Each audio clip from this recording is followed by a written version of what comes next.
نحمده ونستعينه ونستغفره ونؤمن به ونتوكل عليه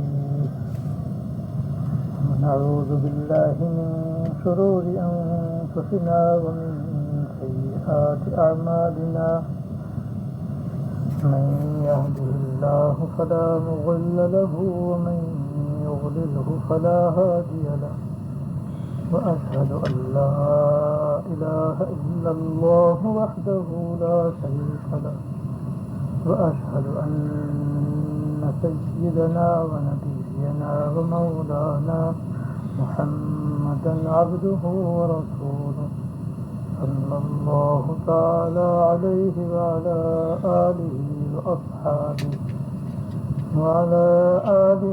وأصحابه وبارك وسلم تسليما كثيرا أما بعد. گزشتہ منگل کو میں نے آپ کی خدمت میں ان 5 حدیثوں میں سے جن کو حضرت امام اعظم ابو حنیفہ رحمۃ اللہ علیہ نے 5 لاکھ حدیثوں میں سے منتخب کیا ہے، اور نیز حضرت امام ابو داؤد رحمۃ اللہ علیہ نے 4 لاکھ حدیثوں میں سے 4800 حدیثوں سے ابو داؤد شریف کو مرتب کیا ہے، اور پھر ان میں سے انہوں نے بھی 4 حدیثوں کو منتخب کیا ہے. تو امام اعظم ابو حنیفہ رحمۃ اللہ علیہ کی منتخب کردہ 5 حدیثوں میں سے، اور حضرت امام ابو داؤد رحمۃ اللہ علیہ کی 4 لاکھ حدیثوں میں سے 4 منتخب کی ہوئی حدیثوں میں سے پہلی حدیث کا تھوڑا سا مطلب بیان کیا تھا. آج بھی اسی کے بارے میں کچھ عرض کرنا چاہتا ہوں، اور یہ بات ہم کو اپنے ذہن میں تازہ کر لینی چاہیے اور تازہ رکھنی چاہیے کہ ہمارے اور آپ کے یہاں پر جمع ہونے کا مقصد صرف یہ ہے کہ جو دین کی بات ہم سنیں بس اس پر عمل کریں. کون بیان کرنے والا ہے اور کس طرح بیان کرنے والا ہے ادھر توجہ نہ دیں، کیا بیان کر رہا ہے ادھر دھیان دیں، اور اس کو ذہن نشین کریں، اور ذہن نشین کر کے اس پر عمل کریں. اب یہ امام اعظم ابو حنیفہ رحمۃ اللہ علیہ کی 5 لاکھ حدیثوں میں سے 5 حدیثوں کا انتخاب، اور اسی طرح حضرت امام ابو داؤد رحمۃ اللہ علیہ کی 4 لاکھ حدیثوں میں سے 4 حدیثوں کا انتخاب، یہ کوئی معمولی چیز نہیں، یہ انتہائی اہم اور بہت ہی اہم بات ہے. یوں سمجھنا چاہیے کہ اگر ہمارا عمل ان 5 حدیثوں کے مطابق ہو گیا اور ان پر ہم نے عمل کر لیا تو یوں سمجھو دین کی اہم اور بنیادی باتوں پر ہمارا عمل شروع ہو گیا، اور بنیادی باتوں پر عمل کرنے کے بعد باقی باتوں پر عمل کرنا مشکل نہیں ہوتا. یہ 5 حدیثیں گویا دین کی بنیادیں ہیں جن پر دین کی عمارت کھڑی ہے، اور ان پر دین کی عمارت تعمیر ہو رہی ہے. تو یہ ایسی اہم باتیں بیان ہو رہی ہیں کہ جو ہماری پوری زندگی پر حاوی ہیں، ان کی ہمیں زندگی کے ہر موڑ پر ضرورت پیش آئے گی. اس لیے ہم عمل ہی کی نیت سے ان کو سنیں، سمجھیں اور پھر یاد رکھیں. اور یاد رکھنے کا بھی سب سے آسان طریقہ یہی ہے کہ فوراً عمل شروع کر دیں. جب فوراً عمل شروع ہو جائے گا پھر یاد رکھنے کی ضرورت نہیں، وہ خود ہی یاد رہے گا. اور جب خود یاد رہے گا اور عمل ہوتا رہے گا تو پھر عمل کرتے کرتے اس کے اندر اور پختگی اور مضبوطی آتی. اس سے پھر دین ہمارا مضبوط اور قوی ہوگا. جتنا ہمارا دین اور ہمارا عمل مضبوط ہوگا اتنا ہی ایمان مضبوط ہوگا، اور جتنا ایمان مضبوط ہوگا اتنا ہی اللہ تعالیٰ کا تعلق مضبوط ہوگا، اور اس دنیا میں تعلق مال اللہ کے واسطے یہاں پر آئے. اس دنیا میں جو ہم آئے ہیں وہ اسی لیے آئے ہیں کہ اس دنیا ہی میں رہ کر کے اللہ تعالیٰ سے وہ تعلق حاصل کر لے اور وہ تعلق پیدا کر لے. اللہ تعالیٰ سے ہمارا وہ تعلق اطاعت کا، فرما برداری کا، نافرمانی سے بچنے کا قائم ہو جائے، جس کا ایمان ہم سے مطالبہ کرتا ہے اور جس پر دنیا اور آخرت کی نجات موقوف ہے. تو ان 5 حدیثوں میں سے پہلی حدیث تھی انما الاعمال بالنیات وانما لامرئ ما نوى، جس کا حاصل اور لباب یہ تھا کہ ہمیں اللہ پاک نے ایک بہت بڑی نعمت عطا فرمائی ہے، حسن نیت،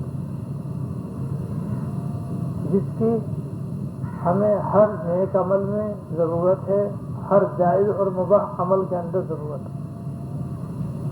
حسن نیت کی وجہ سے ہماری تمام نیکیاں اور ساری عبادتیں خالص ہو سکتی ہیں اور خالص ہو کر کے اللہ تعالیٰ کی قرب و رضا کا باعث بن سکتی ہیں. اور حسن نیت کی وجہ سے ہمارے جائز اور مباح کام سارے کے سارے عبادت بن سکتے ہیں. اتنی اہم چیز ہے یہ. بلکہ بسا اوقات تو یہ بھی ہے کہ ابھی ہم نے عمل نہیں کیا لیکن عمل کرنے کی نیت کر لی تو نیت کرنے کا ثواب مل جائے گا. یعنی جیسے نماز پڑھنے سے ثواب ملتا ہے، نماز پڑھنے کی نیت کرنے سے بھی ثواب مل جاتا ہے. ایک بہت ہی موٹی سی مثال ہے جس کی حدیث شریف سے تائید ہوتی ہے کہ جب تک نمازی مسجد میں نماز کے انتظار میں بیٹھا رہتا ہے اس کو نماز پڑھنے کا ثواب ملتا رہتا ہے. نیت ہے نا اس کی نماز پڑھنے کی. مثلاً ہمارے یہاں ظہر کی اذان 2 بجے ہوتی اور جماعت 2:30 بجے ہوتی. اب کوئی 2 بجے جا کر وضو کر کے سنت پڑھ کر جماعت کے انتظار میں بیٹھ گیا تو 20 منٹ تک اگر وہ بیٹھا رہا تو 20 منٹ تک اس کو ظہر کی فرض نماز با جماعت ادا کرنے کا ثواب ملتا رہے گا. نیت ہے. تو ابھی اس نے ظہر کی نماز نہیں پڑھی، اس سے پہلے ظہر کی نماز پڑھنے کا ثواب مل رہا ہے. رات کو ہم نے اپنی طرف سے تہجد میں اٹھنے کی پوری تیاری کر لی، جلدی سے سو گئے، الارم بھی لگا دیا، دعا بھی کر لی، سورہ کہف کی آخری آیات بھی پڑھ لی، کسی سے کہہ بھی دیا. اس طرح اپنے اختیار میں جتنا انتظام ہو سکتا تھا تہجد میں اٹھنے کا وہ کر لیا اور سو گئے. تو اگر تہجد میں آنکھ نہ کھلی تہجد کا ثواب مل جائے گا. اندازہ کریے، نیت کرنے سے بغیر تہجد پڑھے بھی تہجد کا ثواب مل رہا ہے. ایسی بڑی نعمت ہے یہ. اسی لیے ایک بزرگ نے فرمایا کہ اللہ پاک نے ہمیں 2 نعمتیں بہت ہی عجیب عطا فرمائی ہیں. ایک نعمت تو ایسی ہے کہ جو بغیر کیے اس کو وجود میں لے آتی، عمل کیا نہیں اس سے وہ عمل وجود میں آ جاتا ہے. اور ایک وہ ہے کہ کیے ہوئے کو مٹا دیتی. تو جو عمل نہیں کیا وہ وجود میں آ جاتا ہے نیت سے. یعنی نیت کرنے سے ایسے ثواب مل جاتا ہے جیسے کہ سچ مچ وہ عمل کر لیا. نیت بھی عجیب و غریب چیز ہے. صدقہ دینا چاہتے تھے، پکی نیت تھی مگر فقیر نہیں ملا اور پھر وہ پیسے کہیں اور خرچ ہو گئے، ثواب مل جائے. جیسے تہجد کی مثال ہے، جیسے ظہر کی جماعت کی مثال ابھی آپ کے سامنے ہوتی. آپ نے نیت کر لی بھائی کل میں روزہ رکھوں گا، پھر جناب شہری میں آنکھ نہیں کھلی تو نیت کرنے کا ثواب مل جائے گا. روزہ نہیں رکھا دوسرے دن پھر اس نے، اگرچہ دن کو بھی نیت نفل کے اندر ہو سکتی تھی لیکن اس نے کہا میں تو شہری کھا کے رکھوں گا، بغیر شہری کے نہیں رکھوں گا. اب شہری میں آنکھ نہیں کھلی مگر پکا ارادہ کر کے سویا تھا کہ میں شہری کھا کر روزہ رکھوں گا تو اس کو یہ ثواب ملے گا. تو جو عمل نہیں کیا نیت کرنے کی بدولت اس کے کرنے کا پھر ثواب اللہ تعالیٰ عطا فرما دیتے. تو یہ ہے جو موجود نہیں ہے نیت اس کو موجود کر دیتی. نہ پیسے خرچ ہو رہے ہیں، نہ وقت، نہ محنت. بس خالی دل کا کانٹا بدلے اور جناب عمل کا ثواب ملے. اور دوسری کیے ہوئے کو مٹانے والی نعمت اللہ پاک نے عطا فرمائی وہ توبہ، کہ بڑے سے بڑا گناہ انسان سے سرزد ہو جائے، سچی توبہ کرنے سے وہ معاف ہو جاتا ہے. جب کفر شرک معاف ہو جاتا تو پھر کیا باقی؟ تو جھوٹ ہے، غیبت ہے، بدزبانی ہے، بد کلامی ہے، جتنے بھی گناہ ہیں توبہ سے معاف ہو جاتے ہیں. 90 برس کا کافر جو ہے وہ بھی جب توبہ کرتا ہے اور کلمہ پڑھتا ہے تو وہ اسی وقت گناہوں سے پاک ہو جاتا ہے. تو کیے ہوئے کو مٹانے والی ہے نا توبہ، اور نہ کیے ہوئے کو وجود میں لانے والی ہے حسن نیت. یہ عجیب و غریب دو نعمتیں اللہ پاک نے ہم کو عطا فرمائی.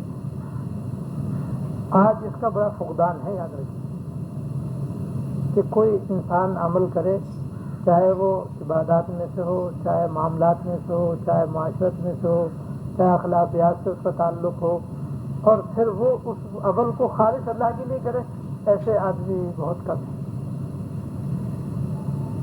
غیر اللہ کے واسطے کرنے والے بہت ہیں. تو اس لیے اس عمل کی یعنی حسن نیت کی بے حد ضرورت ہے. مطلوب اور مقصود یہی ہے کہ تمام عبادات بھی ہمارے سارے معاملات، معاشرت کے اندر جتنے بھی تعلقات ہیں ان کے حقوق کی ادائیگی، اور ایک دوسرے کے ساتھ تعاون، تناسل، مدد، خدمت، تحفہ تحائف کا لین دین خالص اللہ کے. اسی طریقے سے اخلاقیات کے اندر بھی کہ اخلاق تمام باطنی اخلاق کی بنیاد و جڑ ہے.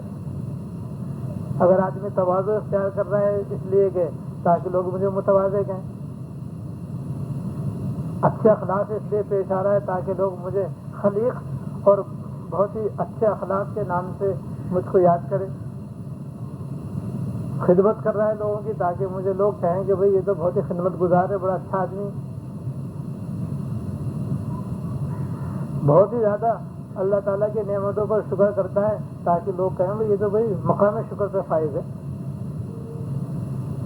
بڑے سے بڑے حادثے کے اندر بھی جناب نہ اس کے چہرے پہ کوئی غم کے آثار، نہ آنکھوں میں کوئی آنسو تیر رہا ہے، وہ سب ضبط اس لیے کر رہا ہے تاکہ لوگ کہیں بھئی یہ تو بڑا صابر آدمی ہے. ہم نے دیکھا ہے اس کو، اس کے بیٹے کے انتقال پر بھی ایک بھی آنسو اس کے آنکھ میں نہیں آیا، بہت صابر ہے بھائی یہ، اس لیے صبر کر کے دکھا رہا ہے لوگوں کو. تب دیکھیے سارے کے ساری ریاکاری ہے، سب ریاکاری. علم اس لیے حاصل کر رہا ہے تاکہ لوگوں کے اندر علامہ مشہور ہو جائے، لوگ کہیں کہ بھئی یہ تو بڑا عالم فاضل آدمی ہے، بھئی بڑا محقق ہے، علوم قدیم اور علوم جدیدہ قدیمہ کا ماہر کا علامہ روزگار ہے، اس لیے علم حاصل کر رہا ہے. دار تجوید میں اس لیے داخلہ لے رکھا ہے تاکہ شیخ الخدا کہلائے، اور طالبان کے ساتھ محاذ سے اس لیے جنگ کر رہا ہے تاکہ مجاہد اعظم کہلائے. سب ریاکاری، سب دکھاوا ہے.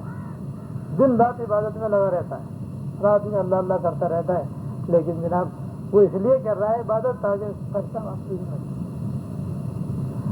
اس لیے عبادت کر رہا ہے تاکہ لوگ جو ہے نا وہ یہ کہیں کہ بھائی یہ تو بڑا عابد و زاہد آدمی ہے، یہ تو بھائی اللہ والا آدمی ہے. ایسے آدمی کہاں آج کل؟ تو جب دیکھو جبھی اس کے تو جناب سینے سے اللہ اللہ کرنے کی آواز آتی. وہ سب اس لیے مشق کر رہا ہے تاکہ لوگ یہ کہیں کہ بھائی مجھے لوگ کہیں کہ یہ تو بڑا قطب وقت ہے، یہ تو اپنے وقت کا قطب ہے یہ. اس لیے سے جناب یہ ساری عبادتیں اور ریاضتیں اور چلے اور مجاہدے کر رہا ہے. اب دیکھیے یہ سب باتیں اخلاقیات کی ہیں، اخلاص نہیں. اخلاص نہیں، باقی ساری چیزیں تو کچھ بھی نہیں. اور اخلاص یہ کہتا ہے کہ بس صرف یہ کام جو بھی کرو اللہ کے واسطے کرو، جو کام کرو محض اللہ کی رضا کے لیے کرو. عبادت بھی اللہ کے لیے کرو، صبر بھی اللہ کے لیے کرو، شکر بھی اللہ کے لیے کرو، زہد بھی اللہ کے لیے اختیار کرو، عاجزی بھی اللہ کے واسطے اختیار کرو، سارے اخلاق بھی اپناؤ تو محض اللہ کو راضی کرنے کے واسطے اپناؤ. تو پھر جناب یہ سارے اعلیٰ درجے کے وہ باطنی فرائض ہیں جن کا بے شمار اجر و ثواب، بے شمار اجر و ثواب. تو حسن نیت کی اسلام دین کے 5 شعبوں کے اندر ضرورت ہے. انسان جتنے بھی کام کرتا ہے وہ 3 حال سے خالی نہیں ہے، یا تو وہ عبادت ہوگی یعنی نیکی ہوگی، یا وہ جائز اور مباح کام ہوگا، یا گناہ ہوگا، 3 حال سے خالی ہے۔ حسن نیت کا تعلق 2 چیزوں سے، عبادات سے اور جائز اور مباح کاموں سے۔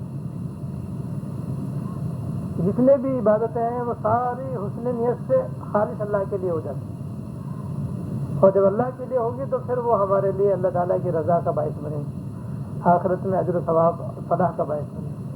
اور اسی طرح جتنے بھی جائز اور مباح کام ہیں جو نہ فرض ہے، نہ واجب ہے، نہ سنت ہے، نہ مستحب ہے، بس جائز ہے، کرو مرضی، نہ کرو اپنی مرضی،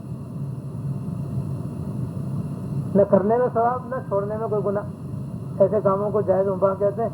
جائز و مباح کام بے شمار ہوتے ہیں، صبح شام تک انسان بکثرت جائز و مباح کام کرتا ہے، تو سارے جائز و مباح کام بھی حسن نیت سے عبادت بن جائیں گے۔ لیکن گناہوں سے حسن نیت کا کوئی تعلق نہیں، یعنی کوئی گناہ چاہے کتنا ہی چھوٹا ہو اور کتنا ہی بڑا ہو، کبھی اچھی نیت سے وہ جائز نہیں ہو سکتا، کسی بھی اچھی نیت سے وہ حلال نہیں ہو سکتا، اور وہ گناہ نیکی میں تبدیل نہیں ہو سکتا۔ گناہ تو بس گناہ ہی ہے، اچھی نیت سے بھی کرنا جائز نہیں، اس سے تو ہر حال میں بچنا ہی ضروری ہے۔ ہاں، عبادات کو خالص اللہ کے لیے کرنا، اللہ کی رضا کے واسطے کرنے کی نیت کرنا، یہ ضروری ہے۔ اور اسی طرح جائز و مباح کام جو ہیں وہ بھی اچھی نیت سے، حسن نیت کے ساتھ اللہ کے لیے کرنے سے وہ بھی عبادت بن جاتے ہیں۔ اب مباحات کے اندر اور جائز امور کے اندر حسن نیت سے ان کا عبادت بن جانے پر مجھے ایک حکایت یاد آئی۔ حکایت نہیں ہے بلکہ وہ ایک بزرگ کی اصلاح ہے۔ ایک بزرگ کو ان کے مرید اپنے گھر لے گئے، مرید نے نیا نیا مکان بنایا تھا، تو وہ اپنے شیخ کو اپنا گھر دکھانے کے لیے اور برکت کی دعا کے لیے اپنے گھر لے گئے، تو لے جا کر اس نے ایک کمرے میں بٹھا دیا، تو اس کمرے کے اندر اس نے ہوا روشنی وغیرہ کے لیے ایک نئی کھڑکی بنائی تھی۔ تو جب وہ حضرت بیٹھ گئے تو مرید سے پوچھا کہ بھائی یہ کھڑکی تم نے کیوں اس کمرے میں لگوائی ہے، کھڑکی کیوں لگوائی؟ اس نے وہی جواب دیا جیسے کہ ہم جواب دیں، کہتے اس لیے لگوائی ہے تاکہ کمرے کے اندر ہوا آئے، روشنی آئے۔ ہوا اور روشنی کے لیے کھڑکی لگائی جاتی ہے، اس لیے میں نے بھی لگائی ہے۔ حضرت نے فرمایا اگر کس نیت سے کھڑکی لگاتا کہ اذان کی آواز آئے گی تو یہ کھڑکی لگانا عبادت ہوتی، روشنی ہوا پھر بھی آ جاتی۔ اگر ان کی کیسی اونچی بات فرمائی حضرت کہ بھائی کھڑکی لگانا تو جائز تھا نا، اب لگانی جائز ہی کیا، کوئی گناہ تو کام نہیں کیا، لیکن اگر اس میں اچھی نیت کر لیتا، اور اچھی نیت جیسے اذان کی ہو سکتی ہے اور بھی ہو سکتی ہے، تو ان کی بھی نیت کر لیتا تو جتنی نیت کر لیتا اتنے ثواب اس کو کھڑکی کھولنے اور لگانے میں ملتا۔ حضرت نے فرمایا بھائی اگر تم اس نیت سے کھڑکی لگاتے کہ بھائی میں اس لیے کھڑکی لگا رہا ہوں تاکہ اذان کی آواز سن کر کے مسجد میں جا کر نماز باجماعت ادا کر سکوں، کھڑکی نہیں ہوگی تو آواز نہیں آئے گی، جب آواز نہیں آئے گی تو پھر میرے لیے شاید اٹھنا مشکل ہو اور جماعت پانا دشوار ہو۔ اذان کی آواز آئے گی تو مجھے معلوم ہو جائے گا ہاں بھائی اذان ہو گئی، جماعت تیار ہے، میں جلدی سے مسجد میں پہنچ جاؤں گا۔ اب اس نیت سے کھڑکی لگا تو جب تک کھڑکی لگی رہتی ہے عبادت کا ثواب ملتا رہتا، کیوں یہ حسن نیت جس سے اس کھڑکی کا لگانا اب باعث ثواب ہو گیا، پہلے جائز تھا جس سے ثواب نہ تھا، لیکن اب وہ باعث اجر و ثواب بن گیا۔ اور اس میں اور بھی نیت اگر شامل کر لیتا، ایک نیت یہ بھی کہ بھائی وہ مسجد میں کبھی کبھی درس قرآن بھی ہوتا ہے، درس حدیث بھی ہوتا ہے، کبھی کبھی جناب رمضان شریف میں بڑی والہانہ دعائیں بھی ہوتی ہیں، تو میں اس لیے کھڑکی لگوا رہا ہوں تاکہ رمضان شریف میں تراویح کی آواز بھی گھر میں آئے، تلاوت کی آواز بھی گھر میں سنوں، دعا ہو تو اس کے اندر شریک ہو جاؤں، نہیں بیٹھے بیٹھے آمین کہتا رہوں۔ تو وہاں پہ کوئی درس بخاری ہوگا، ختم بخاری ہوگا یا اصلاح بخاری ہوگا یا اور کسی بزرگ کے بیان ہوگا تو بھائی گھر والے بھی سنیں گے، میں بھی یہیں سنوں گا۔ مسجد میں جانے کا ہوگا تو مسجد میں چلے جاؤں گا، نہیں تو یہیں بیٹھے بیٹھے سنا کروں گا۔ اب دیکھو کتنی ساری نیتیں ہوگی۔ اور اس نیت سے کہ بھائی یہاں سے میں پڑوسیوں کو نماز کے لیے اٹھاؤں گا، اور ویسے تو کہاں اٹھانے جاؤں گا، مشکل ہے یہیں سے آواز دے دیا کروں گا۔ اب چاہے کوئی محلے والے کو اٹھانے کا موقع ملے نہ ملے، وہی اٹھانے کے لیے آ جائے، لیکن کسی نے جو نیت کر لی اس کے تو ثواب ملے گا نا۔ یہ تو کھڑکی ایک ہے، نیت 7 ہے، ان 7 نیتوں کا ثواب ملے گا۔ اب لگے کھڑکی لگانا کتنی، بنانا کتنی، اس کے لیے ثواب کا باعث بن گئی، اور بغیر کسی نیت کھڑکی لگائی تو وہ کھڑکی تو لگ گئی، مگر ثواب کوئی نہیں ہے اس کا۔ ثواب تو نیت کرنے سے ہوتا ہے، جب نیت نہیں کی تو ثواب کہاں؟ بس وہ تو دھوپ کے لیے لگائے تھے کہ روشنی آ جائے گی اور ہوا آ جائے گی، ہوا کھا جاؤ تو دھوپ لیے جاؤ، ثواب تو کوئی نہیں ہے اس کا۔ دیکھیے، اور ہے کسی دھوپ اور ہوا کے اندر بھی ایک نیت ہے کہ بھائی دھوپ اور ہوا میں اس لیے اندر رکھا ہوں تاکہ جب ان سے قرآن شریف پڑھوں اور نماز پڑھوں، ذکر کروں، تسبیح پڑھوں، تلاوت کروں تو ہوا اور روشنی سے مجھے سکون رہے۔ مگر کریں گے بھی تو ہوگی بھائی، مگر سنانے کا مطلب یہ ہے کہ بھائی جب کوئی اللہ تعالیٰ کسی کو اس طرح توفیق دیں تو یہ نیتوں کو یاد رکھے آدمی کہ بھائی مجھے ابھی نیت کر لیں گے، یا اللہ جب مجھے مکان بنانے کی آپ نعمت عطا فرمائیں گے میں ابھی نیت کر لیتا ہوں، وہ تو مہربان ہے، ان کے یہاں تو کمی ہے نہیں، ابھی بھی نیت کر لو گے تو وہ تو ابھی بھی نیت قبول کرنے والے ہیں انشاءاللہ تعالیٰ۔ اس لیے کہ بھائی صحت کے لیے جناب ہوا کی بھی ضرورت ہے، روشنی کی بھی ضرورت ہے، اس لیے میں کھڑکی لگا رہا ہوں تاکہ گھر میں جب ہوا آئے گی اور روشنی آئے گی تو صحت قائم رہے گی، میری بھی، گھر والوں کی بھی، یہ بھی اچھی نیت ہے۔ تو دیکھیے جائز اور مباح کام کس طریقے سے عبادت ہوگا۔ اس طرح ہم اپنے 24 گھنٹے کی زندگی بھی حسن نیت سے عبادت بنا سکتے ہیں۔ فرائض تو بس خالی 5 ہی ہیں 24 گھنٹے میں، اور اس کے آگے پیچھے جو عبادات ہیں وہ کوئی سنت ہے، کوئی مستحب ہے، کوئی نفل ہے، اور کوئی کیا کہتے ہیں بس نفل کے درجے میں ہے بس۔ اس کے علاوہ جو باقی وقت بچتا ہے پھر 2 چیزوں کے لیے بچتا ہے، یا تو اس میں سے گناہ انسان سے ہوتے ہیں، اللہ بچائے، یا پھر وہ جائز و مباح کاموں میں انسان کا وقت گزرتا ہے۔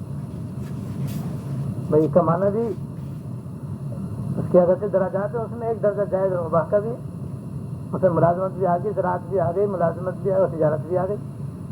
اب آدمی جو فجر کی نماز سے فارغ ہو کر کے تمام معمولات سے فارغ ہو، اب جو نوکری کے لیے جا رہا ہے تو اس کے اندر ایک اعتبار سے وہ جائز و مباح بھی ہے، لیکن اس میں اگر اچھی نیتیں کر لے تو وہ اس کا کاروبار جو ہے وہ بھی عبادت بن جائے گا۔ اس کے بعد پھر دوپہر کو فارغ ہو کر کے اب جب گھر آئے گا تو کھانا کھانے آئے گا، یہ دکان پہ کھانا کھانا، اب کھانا کھانا بھی ایک درجے میں مباح بھی ہے، جائز اور مباح بھی ہے۔ تو جناب اس جائز و مباح والے درجے میں ہم لوگ زیادہ عام طور پر رہتے ہیں، فرض و واجب درجہ تو ذرا کمی آتا ہے، اللہ تعالیٰ نے فراوانی دے رکھی ہے، اس لیے اتنا کھاتے ہیں، اتنا پیتے ہیں کہ ڈر لگتا ہے کہ پتہ نہیں مباح کے درجے سے آگے تو نہیں بڑھ رہا ہے یہ خطرہ تو رہتا ہے۔ لیکن بہرحال ایک درجہ اس میں جائز اور مباح کا بھی ہے، اس میں اگر حسن نیت سے کام لیں گے اور اچھی نیت کر لیں گے تو وہ کھانا بھی ہمارا عبادت بن جائے گا۔ کھانے پہ تو قصہ سناؤں آپ پتہ نہیں پچھلے منگل کو سنایا تھا نہیں سنایا تھا، تو کھانے پینے کا قصہ تو نہیں سنایا تھا پچھلے منگل کو، اب 2 قصے سناتا ہوں بڑے عجیب مزیدار ہیں، اور دونوں قصے شیخ الحدیث حضرت مولانا ذکیہ صاحب رحمۃ اللہ علیہ نے بیان کرنا، اور یہ ہندوستان کے دونوں قصے ہیں، اور وہاں کے ہیں پانی پت کے۔ پانی پت میں ایک دریا ہے جس کا نام ہے دریا جمنا، اس سے متعلق ہیں دونوں قصے۔ ان میں سے ایک قصہ تو یہ ہے کہ یہ اس زمانے کا قصہ ہے جب دریائے جمنا کے پل نہیں تھا، اور جب اس کا پانی ختم ہو جاتا، تھوڑا تھوڑا ہوتا، تو لوگ ویسے ہی نیچے اتر کے اور شلوار اوپر کر کے اس کنارے سے اس کنارے چلے جاتے تھے، اور جب اس میں گرمیوں میں خوب پانی آتا تو پھر کشتیوں کے ذریعے ادھر سے ادھر جاتی، اور جب بہت زیادہ اس میں طغیانی آتی ہے اور سیلاب آ جاتا تو پھر آنا جانا بند ہو جاتا۔ تو جس زمانے میں اس میں سیلاب آیا ہوا تھا اور طغیانی آئی ہوئی تھی، ایک آدمی کا مقدمہ دریا جمنا کے اس پار عدالت کے اندر چل رہا تھا، اور اس کو اپنی حاضری تاریخ پر حاضر ہونا ضروری تھا، ورنہ تو اس کے حق میں اس کے خلاف کیا کہتے ہیں قتل کا فیصلہ ہو سکتا تھا۔ تو وہ اپنی تاریخ پر حاضر ہونے کے لیے دریا جمنا کے کنارے آیا تاکہ وہ اس پار جا سکے، تو دور دور تک اس نے دیکھا کوئی کشتی والا نہیں، وہ انتظار کرتا رہا شاید کوئی کشتی والا آ جائے تو مجھے پیسے لے کر کے اس پار اتار دے. جب کوئی نہ آیا تو جہاں کشتی والے رہتے تھے وہیں پہنچا اور ان سے جا کر کہا کہ بھائی میرا مقدمہ قتل ہے اور مجھے ہر حال میں اپنی تاریخ پر عدالت میں حاضر ہونا ہے. تم خدا کے لیے جو چاہے پیسے لے لو لیکن کسی طرح مجھے اس پار اتار دو اور دوسرے پار مجھ کو پہنچا دو. سب سے اس نے کہا کوئی بھی تیار نہیں ہو. سب نے کہا کہ بھائی ہمیں بھی اپنی جان پیاری, جس طرح تجھے اپنی جان عزیز ہے اس سے زیادہ ہمیں اپنی جان پیاری ہے کہ دریا جمنا میں اس قدر طغیانی ہے کہ کشتی میں اگر ہم تجھے لے کر جائیں گے تو راستے میں کشتی کے پلٹنے کا خطرہ ہے. تو بھائی تیرے پیچھے ہم اپنی جان خطرے میں ڈالیں, تو ہی خطرے میں, ہم کیوں اپنے آپ کو خطرے میں ڈالیں؟ تو جان تیرا کام ہے نا, ہم کسی قیمت پہ تیار نہیں ہے تجھے ماری جانے. اور وہ بیچارہ بڑا پریشان, کبھی کسی کے پاس جائے کبھی کسی کے پاس جائے, یہاں تک کہ آخر وہ مایوس ہو کر کے رونے لگا. تو اس کے رونے پر ایک کشتی والے کو رحم آیا. اس نے کہا کہ بھائی ہم جانے کے لیے تو ہم تیار نہیں ہیں مگر تیرے رونے پر مجھے بڑا رحم آ رہا ہے, لہٰذا ایسا کرتے ہیں ایک ترکیب بتا دیتا ہوں, اس پہ تو عمل کر شاید تیرا کام بن جائے. وہ یہ کہ اسی کنارے آگے جا, کچھ دور جائے گا تو وہاں پر ایک جھونپڑا تجھ کو نظر آئے گا. اس جھونپڑے میں ایک اللہ کا ولی رہتا ہے اور وہ مزدور صفت آدمی ہے اور وہ اللہ تعالیٰ ان کی دعا قبول فرماتے ہیں. بس تو ان کے پاس جا, ان سے سر کر, ان سے اصرار کر کے حضرت کسی طریقے سے آپ میرا اس پار پہنچنے کا انتظام فرما دیں. اور میں تجھے پہلے بتا دوں کہ شروع میں تو وہ تواضع سے کام لیں گے, لیکن جب تو کہے جائے گا تو انہیں غصہ آئے گا اور پھر تیرے ایک آدھ دھر بھی دیں گے. بس تو دھر بھی دے دے تو کھا لیے اور رونا بھی آئے تو خوب رو لیے, لیکن کام اسی طرح بنے گا کچھ کھانا پڑے گا تجھ کو. پھر جو ان کے اس کے بعد جو ان کو ان شاء اللہ تعالیٰ رحم آئے گا تو پھر کچھ نہ کچھ اللہ تعالیٰ کی مہربانی ہو جائے گی, تیرا کام بن جائے گا. اب انہیں پورا سبق کہا کے بھیجا گیا. اب یہ پہنچ لیا واپس, جب واقعی وہ بزرگ تھے اپنے بالکل جھونپڑے کے باہر بیٹھے تھے. یہ پہنچ گیا اور پہنچ کر کے سلام عرض کیا اور کیا میں بڑا پریشان ہوں, میرا مقدمہ قتل کا وہ پانی پت کی عدالت میں چل رہا ہے اور اس پاس جانے کے لیے کوئی انتظام نہیں ہے, کشتی والوں نے انکار کر دیا ہے, کسی قیمت پہ تیار نہیں. حضرت میں آپ خدمت میں حاضر ہوا ہوں, آپ میرے لیے کوئی بندوبست فرما دی تاکہ میں ادھر سے ادھر جا سکوں. تو انہوں نے کہا کہ بھائی میرے اختیار میں کیا ہے, میں تو بالکل عاجز آدمی, بندہ عاجز ہوں, میں کیا کر سکتا ہوں, تم کوشش کرو شاید تمہاری کوئی صورت نکل آئے. وہ جیسے انہوں نے کہا تھا نا ویسے ہی بالکل انہوں نے اپنی وہی تواضع اور انکساری اور عاجزی کا اظہار کیا. یہ اپنے خاموش سنتا رہا. تھوڑی دیر پھر حضرت مجھے تو بڑی گھبراہٹ ہو رہی ہے اور مجھے تو بڑی فکر لاحق ہے, مجھے اس پاس جانا ہے, تاریخ ہے, کیسے جاؤں کیسے نہ جاؤں. حضرت کچھ بندوبست فرما دیا. بھی میں نے کہہ تو دیا, میں کیا کر سکتا ہوں. تھوڑی دیر پھر اس نے حضرت میرے ارے میں کہتے رہا ہوں بار بار کہ میرے اختیار میں کیا ہے, میں یہ خدا ہوں جو تجھے وہاں پہنچا دوں. حضرت کا پارا تیز ہوتا جا رہا اور یہ بھی جناب داؤں لگا بیٹھا. تھوڑی دیر حضرت میں مرا اور میں گیا, میری زندگی ختم ہو جائے گی, میرے چھوٹے چھوٹے بچے ہیں, اگر میں نہ گیا تو پتہ نہیں کیا ہو جائے گا, خدا کے لیے میرا کچھ کریے. میں خدا ہوں وہاں پہ کیا کہتے میں کہہ رہا ہوں بار بار کہ میرے اختیار میں کچھ نہیں, میں کیا تجھے وہاں پر پہنچا سکتا ہوں. اب جناب سے دھول لگی, حضرت نے جو تھپ مارا تو جناب یہ زور زور سے رونے لگا. وہ رونا ایسی نعمت ہے اللہ تعالیٰ بس اپنے لیے نصیب فرما دے. ہاں جہاں جو رویا بس وہ جناب والا پار ہوا. بس اب جو رویا تو رونے کے بعد یہ اپنی ہچکیاں لے کے رو رہا ہے اور وہ بزرگ اس کو دیکھ رہے ہیں, سامنے بیٹھا ہوا رو رہا ہے.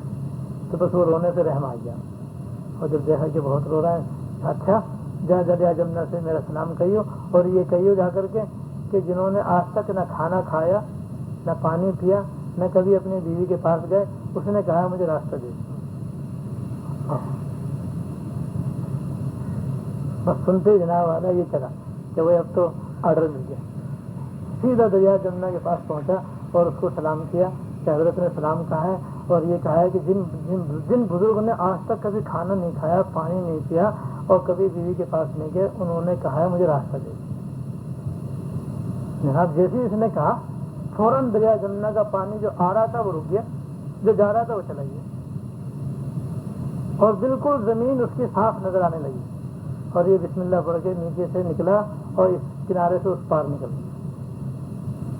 یہ تو ادھر گیا, ادھر جناب وہ حضرت کی بیوی جو ہے وہ خفا ہو گئی اور جناب حضرت سے برس پڑی. وہ کہنے لگی کہ یہ تو خدا جانتا ہے کہ تم کھاتے ہوئے نہیں کیا کھاتے. روزانہ کھانا پکتا ہے گھر کے اندر, روٹی سالن تیار ہوتا ہے, میں کرتی ہوں تیار, دسترخوان میں لگاتی ہوں, تمہارے سوا کون کھاتا ہے؟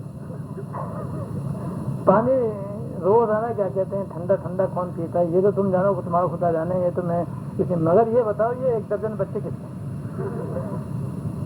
یہ کس کے ہیں یہ؟ اب وہ ساری قوم میں جا کر کے مجھے بدنام کرے گا, ذلیل کرے گا کہ بھائی یہ تو بچے جو ہیں حضرت کے تو ہیں نہیں. حضرت تو کہتے ہیں میں تو کبھی اپنی بیگم کے پاس گیا ہی نہیں, تو یہ بچے پھر حضرت کہہ رہا نہیں میرے ہیں بھائی, میں مانتا ہوں یہ سب حلالی ہیں. نہیں تم نے جو یہ کہا ہے اس کو, تو وہ تو سب جگہ کے جا کر کے یہ کہا کہ بھائی یہ بچے تو کچھ نہیں کس کے ہیں, تو اس سے آپ نے تو مجھے سب کے اندر رسوا کر دیا, بدنام و ذلیل کر دیا. اب جناب حضرت کی بیوی جو ہے نا بس وہ لال پیلی ہو رہی ہے حضرت کے اوپر, خوب لڑنے مرنے کے لیے تیار کہ تم نے تو مجھے بدنام کر دیا, ذلیل کر دیا, ہمیشہ کے لیے مجھے رسوا کر دیا, کہیں کا نہ رکھا کہیں کا نہ چھوڑا. جب بہت ہی زیادہ وہ خفا ہوئی تو حضرت نے فرمایا اچھا اللہ کی بندی اب تو کسی طرح بھی نہیں سمجھتی, تو لے اصل بات بتاتا ہوں تجھ کو. تو حضرت نے فرمایا دیکھ بات اصل میں یہ ہے کہ الحمدللہ کھانا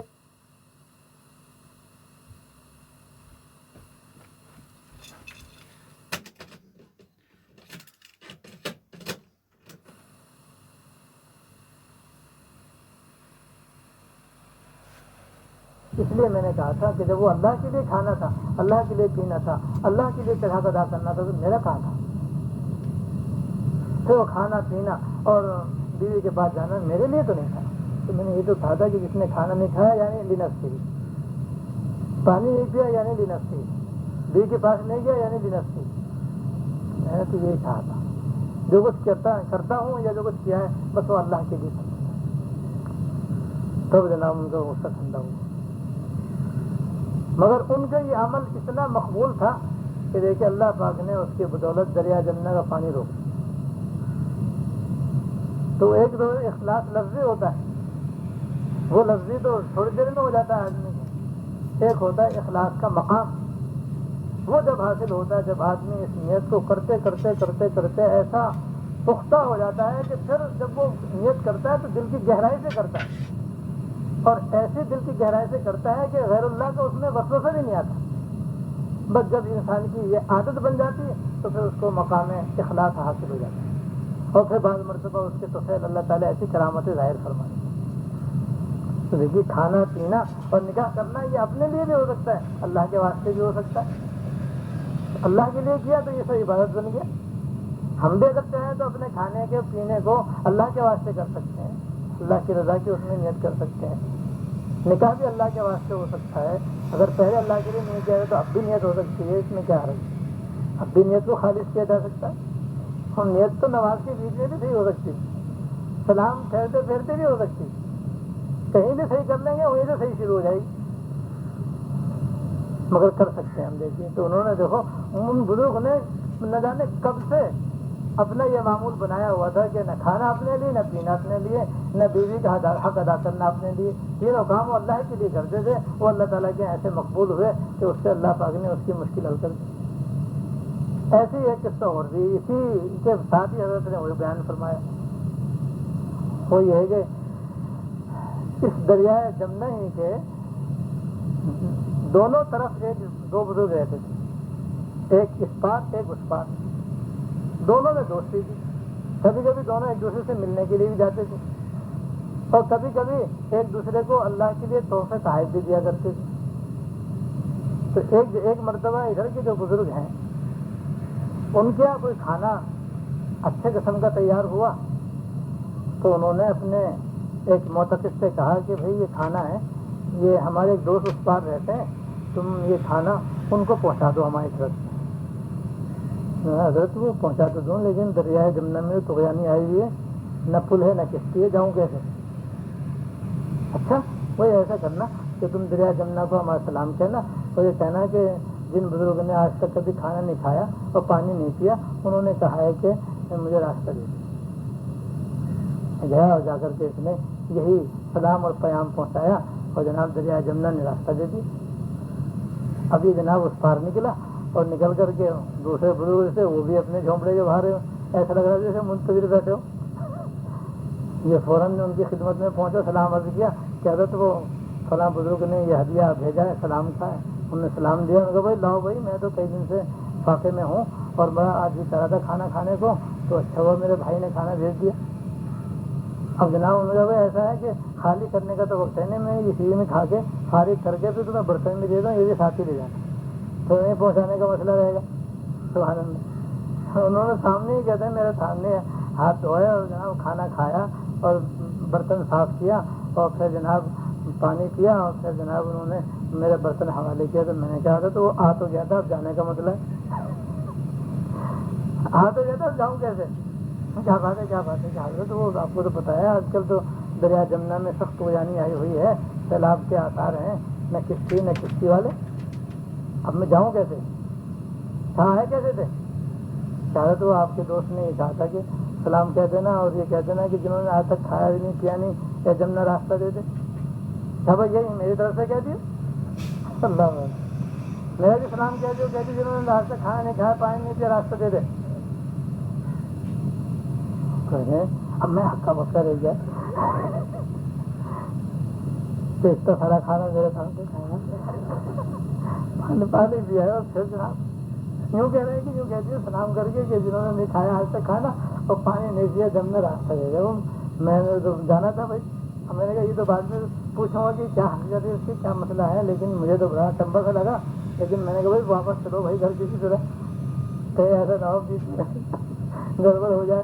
میں نے جلدی سے یہ سب کچھ کہا اور جیسے کہا راستہ مل گیا مجھے اور میں بڑے آرام سے اس کنارے سے اس پار نکل گیا.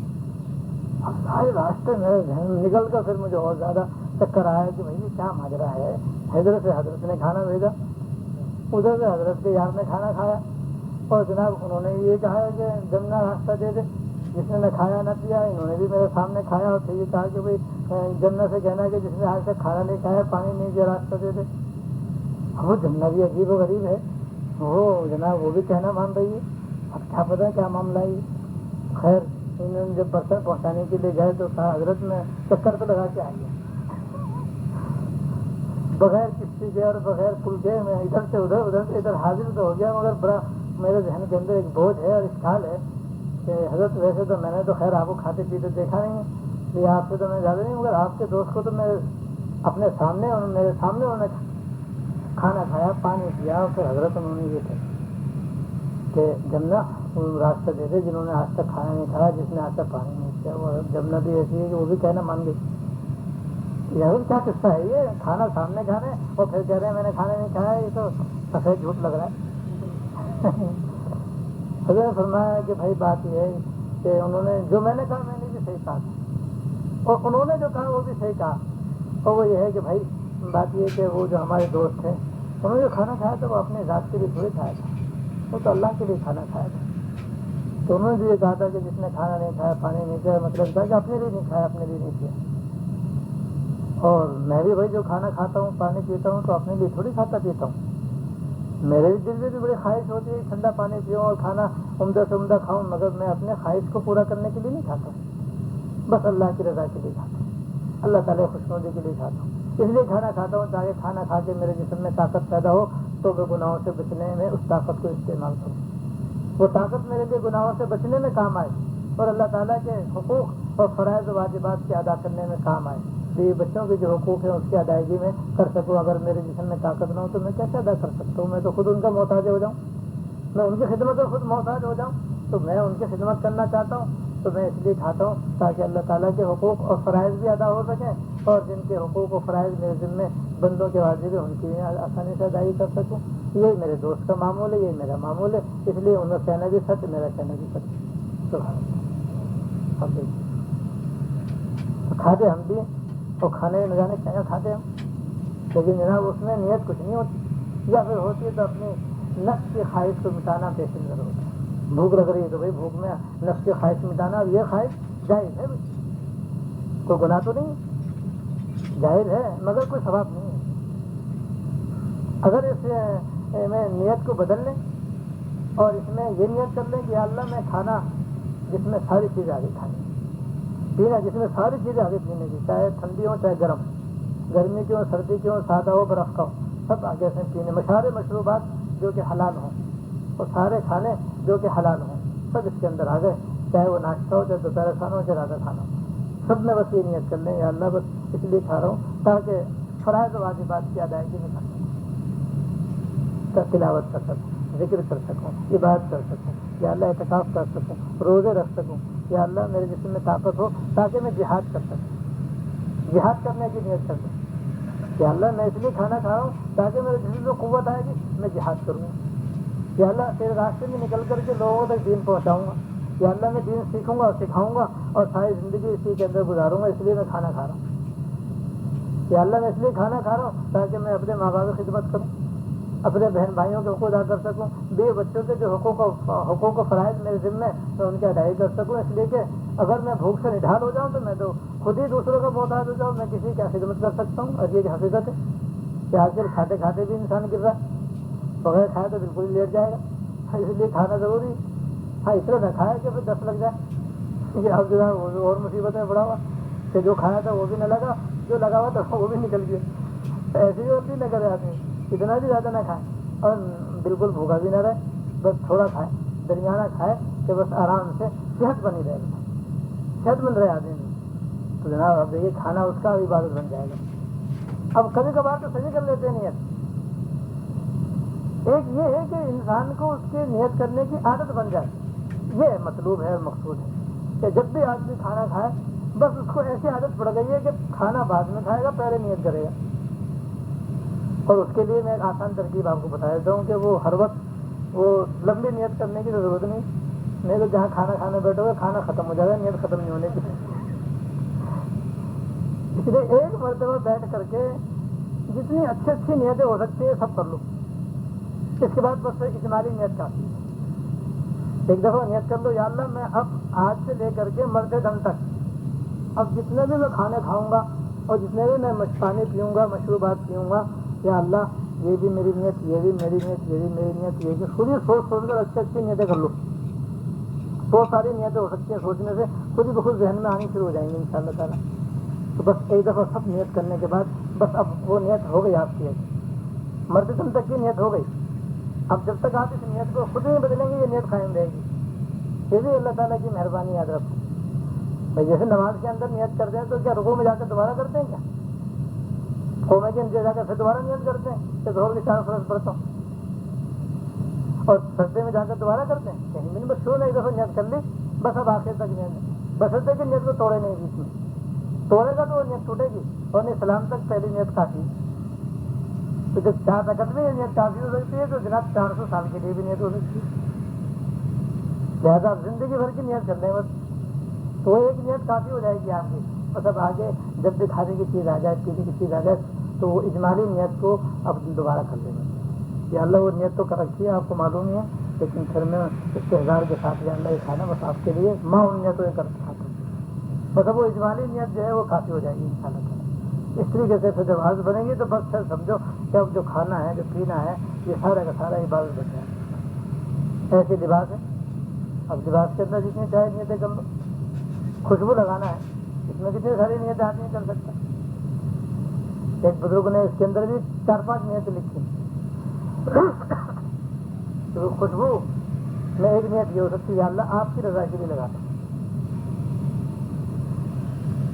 دوسرے یا اللہ سرکار دو عالم صلی اللہ علیہ وسلم کو خوشبو بہت محبوب تھی، آپ کے اتباع میں لگاتا ہوں، یا اللہ خوشبو سے ملائکوں کو بڑی راحت ہوتی، میں اسے لگا رہا ہوں تاکہ فرشتے خوش ہوں، تیسرے انسانوں کو بڑی راحت ہوتی خوشبو سے، جیسے انسانوں کو راحت ہوتی جیسا کہ بدبو سے تکلیف ہوتی، تو اس لیے لگا رہا ہوں تاکہ جب میں چاہے گھر جاؤں، گھر والوں کے پاس جاؤں، بیوی بچوں کے پاس جاؤں، بہن بھائیوں کے پاس جاؤں، دوست احباب کے پاس جاؤں، درسگاہ میں جاؤں، مسجد میں جاؤں، مدرسے میں جاؤں، مجمع میں جاؤں، جہاں بھی جاؤں خوشبو سے تمام دوسرے مسلمانوں کو راحت ملے اور ان کو عافیت ملے، اس کی وجہ سے سب کی طبیعت جو ہے خوشبو سونگ کر کے سب کو فرحت ہو، اس لیے میں خوشبو لگا رہا ہوں، اب کتنے ساروں کو راحت پہنچانے کی نیت کر لی اس نے، اندازہ لگائیں آپ، ہر ایک کو الگ الگ راحت پہنچانے کی نیت کا ثواب انشاءاللہ الگ الگ ملے گا، اور پھر یہ نیت کرو یا اللہ میں بھی اپنے لیے لگا رہا ہوں تاکہ مجھے بھی خوشبو آئے،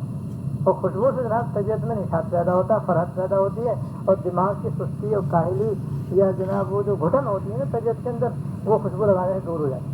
بلکہ بعض بیماریوں کا علاج ہی خوشبو سے ہوتا ہے. میں اپنے جسمانی صحت کے لیے خوشبو لگاتا ہوں. صحت کے لیے خوشبو بھی چاہیے. جیسے بدبو سے صحت خراب ہوتی ہے, خوشبو سے جناب صحت اچھی ہوتی ہے. تو بعض بیماریوں کا اس میں علاج بھی ہے, یہ نیتیں کر لیں آپ. تو ان نیتوں کے ساتھ خوشبو لگائیں گے تو خوشبو کا عمل ہے کہ نیت 5 ہو گئی. 5 نیتوں کا ثواب ملے گا آپ کو. تو ایک دفعہ تفصیل سے کر لو, پھر اس کے بعد ہمیشہ یہ یا اللہ جب بھی یا اللہ ان سب نیتوں کے ساتھ کرتا ہوں. اور ایک اور عجیب و غریب بات سنو کہ ہمارا علم کیا اور ہم کیا, ہم تو بالکل ہی ویسے محض ہے. ہم کچھ سوچیں بھی تو کتنا سوچیں, اور سوچیں گے تو وہ خود داماد تو یوں کہیں یا اللہ جو ایک بات سمجھ میں آ جائے ٹھیک ہے, تو یا اللہ میرے تو کچھ سمجھ میں نہیں آ رہا. یا اللہ آپ کے نزدیک اس عمل میں جتنی اچھی اچھی نیتیں ہو سکتی ہیں میں ان کی نیت کرتا ہوں. یا اللہ اپنے رحمت سے بس آپ میری تصویر قبول فرما دیں. تو مجھے ان تمام نیک کاموں ان تمام اچھی اچھی نیتوں کا یا اللہ مجھے ثواب عطا فرما دیں.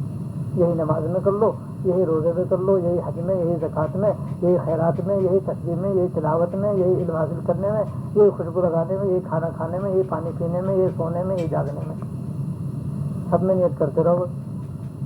اب اندازہ لگاؤ کہ نیت آپ اندازہ کر رہے ہیں نیت کیا چیز ہے, کیسی عجیب و غریب چیز اللہ پاک نے عطا فرما رکھی ہے. نہ پیسے خرچ ہو رہے, نہ وقت خرچ ہو رہا ہے, نہ طاقت خرچ ہو رہی ہے, کچھ بھی تو خرچ نہیں ہو رہا.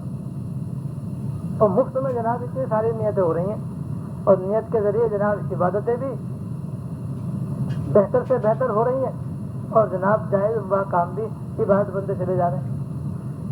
اس لیے ضروری ہے کہ ہماری نیت صحیح ہو جائے. بس کسی کو کوئی چیز دینی ہو اس کے اندر بھی بس اللہ کو راضی کرنے کی نیت سے دیں, ادلے بدلے کی نیت سے نہ دیں. بالکل یہ نیت نہ ہو کہ بھائی ہم دے رہے ہیں تو وہ بھی ہمیں ادلے بدلے اس کے بدلے میں کچھ دے گا.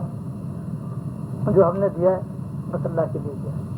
جو کام کریں, چاہے کسی کی دعوت کریں, چاہے کوئی تقریب منعقد کریں, اس میں بھی آدمی کچھ بہت کچھ کرتا ہے, کھلاتا ہے پلاتا ہے, اس میں صرف اللہ کی رضا کے لیے کریں. یہ نہیں کہ بھائی ہماری برادری میں یہ عمل ہوتا ہے, ہمارے خاندان میں یہ طریقہ ہے, لہٰذا ہم بھی کریں, اگر نہیں کریں گے تو لوگ کیا کہیں گے, تو بھائی یہ غیر اللہ کے لیے, یہ اللہ کے لیے نہیں ہے. بھائی اس لیے کپڑے پہن رہا ہے کہ بھائی تاکہ لوگوں میں بڑا نظر آؤں, تو لوگ کہیں بھائی یہ تو کوئی رئیس آدمی ہے, چاہے گھر میں دال پکی ہوئی, تو یہ تو تکبر کی نیت ہو گئی.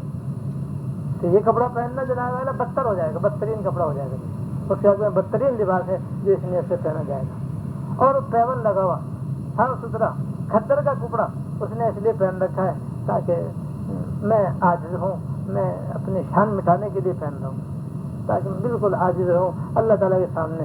جناب یہ کھدر کا کپڑا بھی اس کے لیے نعمت لباس ہو گیا, بہترین لباس اس کے ہاتھ. تو کوئی سا بھی عمل لے لیں, جہاں بھی آپ لیں گے وہاں یہی بات آ جائے گی کہ بس نیت کرنے سے وہ جائز و مباح کام جو ہوگا وہ عبادت بن جائے گا, اگر ہم اس کے اہتمام کر لیں. ضرورت اہتمام کی ہے.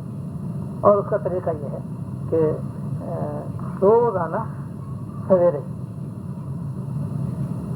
5 منٹ کے لیے فارغ ہو جائیں, اپنے آپ فارغ کر لیں, ذہن کو فارغ کر لیں, اور پھر اس میں نیت کریں کہ اللہ اب میں آج سے لے کر شام تک, یا اللہ صبح شام تک میں جتنے بھی کام کروں گا یا اللہ گناہوں سے تو میں بچوں گا آپ کی رضا کے لیے.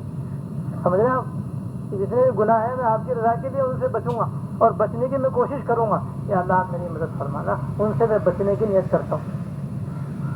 یہ بھی بہت عظیم چیز ہے, یاد رکھیں. اس لیے کہ نافرمانی کا تو کوئی شمار ہی نہیں. اس نیت سے ہر گناہ سے بچنے کی نیت کر لی آپ نے, اور ہر گناہ سے بچنے کی نیت کا بھی ثواب ملے گا انشاءاللہ, کیونکہ یہ بھی ایک عمل ہے اور حسن عمل ہے جس پہ ثواب ملے گا. ایسی جائز و مباح کام جتنے ہو وہ بے شمار ہیں. یا اللہ جتنے بھی میں اب شام تک جتنے بھی جائز و مباح کام کروں گا صرف آپ کو راضی کرنا, وہ صرف آپ کی رضا کے لیے یہ نیت کرنی. یا اللہ جتنی بھی عبادتیں ہیں صبح شام تک کی, یا اللہ وہ بھی صرف آپ کی رضا کے لیے میں ان کو انجام دوں گا, اور کوئی میرا مقصد نہیں ہے اور کوئی غرض اس کے اندر نہیں سوائے آپ کو راضی کرنا. اب یہ آپ نے سویرے اجمالی نیت کر لی شام تک کی, یہ 24 گھنٹے ہی کر لو. اور بلکہ میں نے جیسا عرض کیا تھا کہ زندگی بھر کی بھی اسی طرح نیت ہو سکتی ہے. ایک دفعہ زندگی بھر کی نیت کر لیں ہم کہ مرتے دم تک یا اللہ آپ جتنے بھی کام ہوں گے عبادات کے وہ بھی آپ کے لیے ہوں گے, جائز اور مباح ہوں گے وہ بھی آپ کی رضا کے لیے ہوں گے, جتنے بھی گناہ ان سے بچنا بھی آپ ہی کے واسطے ہوگا. میں ان سے بچوں گا, کوشش کروں گا یا اللہ میری مدد فرمانا. بس یہ ایک اجمالی نیت تو ہم روزانہ ہی کر لیا کریں، زندگی بھر کی بھی کر لیں اور روزانہ بھی نیت کرتے رہیں تاکہ نیت کرنے کی عادت پڑ جائے، اور اس عادت سے پھر طبیعت میں پختگی پیدا ہوگی تو پھر جا کر کے انشاءاللہ تعالیٰ اخلاص راسخ ہوگا انشاءاللہ تعالیٰ۔ اور اس کے بعد یہ ہے کہ جو موقع بہ موقع کوئی موقع آ جائے تو وہاں پر بھی اجمالی نیت کو حاضر کرتے رہیں۔ یہ اس لیے ضروری ہے، اس سے جو ہے نا ملکہ راسخہ پیدا ہوگا، اور مطلوب جو ہوتا ہے ان تمام چیزوں میں ملکہ راسخہ ہوتا ہے کہ انسان میں کسی کام کو کرنے کی عادت پڑ جائے، پھر جب وہ عادت ہو جاتی ہے بس پھر وہ ایسا پکا یاد ہو جاتا ہے آدمی کو کہ پھر مرتے دم تک آدمی کو یاد رہتا ہے۔ تو بھئی یہ ہے حسن نیت، جس سے عبادات بھی ہماری مقبول ہو سکتی ہیں اور جائز و مباح کام بھی ہمارے عبادت بن سکتے ہیں، اور گناہوں سے بچنے کی نیت کر کے بھی ہم اجر و ثواب کما سکتے ہیں۔ ایسی عظیم نعمت اللہ تعالیٰ نے عطا فرمائی ہے، اور آپ نے یہ بھی اندازہ لگا لیا کہ یہ تو زندگی پوری زندگی پر محیط ہے۔ دین کے سارے شعبے جو ہیں وہ سب اخلاص اور حسن نیت کے محتاج ہیں۔ لہذا امام اعظم ابو حنیفہ رحمۃ اللہ علیہ کا 5 لاکھ حدیثوں میں سے انما الاعمال بالنیات کو یہ منتخب کرنا بالکل بجا ہے۔ لہذا اس کو ہم اچھی طرح اپنے ذہن میں نقش کر لیں اور آج اسے عمل شروع کر دیں۔ اللہ تعالیٰ ہم سب کو توفیق عمل عطا فرمائے۔ اللهم لك الحمد في ثناء عليك، اللهم لك الحمد اللهم صل على سيدنا محمد وعلى آل سيدنا محمد يا رحمن الرحيم يا رب العالمين یا حی یا قیوم یا ذا الجلال والاکرام۔ ہم سب کو اپنے فضل سے، اپنے کرم سے، اپنے عنایت، اپنی مہربانی سے اپنے مخلص بندوں میں شامل کر۔ یا اللہ ہم سب کو اپنے مخلص بندوں میں شامل کر۔ یا اللہ ہمیں اپنے مخلص بندوں میں داخل فرما۔ یا اللہ ہمیں اپنے مخلص بندوں میں شامل فرما۔ یا اللہ ہمیں اپنے ہر جائز اور نیک عمل کو حسن نیت کے ساتھ انجام دینے کی توفیق عطا فرما۔ ہم سب کو مقام حسن نیت اور مقام اخلاص عطا فرما۔ مقام حسن نیت، مقام اخلاص عطا فرما۔ یا اللہ اپنے فضل سے ہمیں اپنی رضا کے لیے ہر کام کرنے کی توفیق عطا فرما۔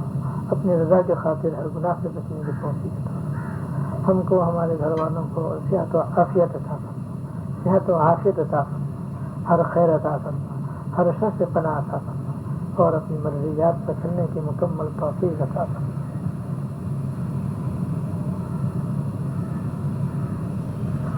صلی اللہ تعالیٰ علیہ سیدنا مولانا محمد۔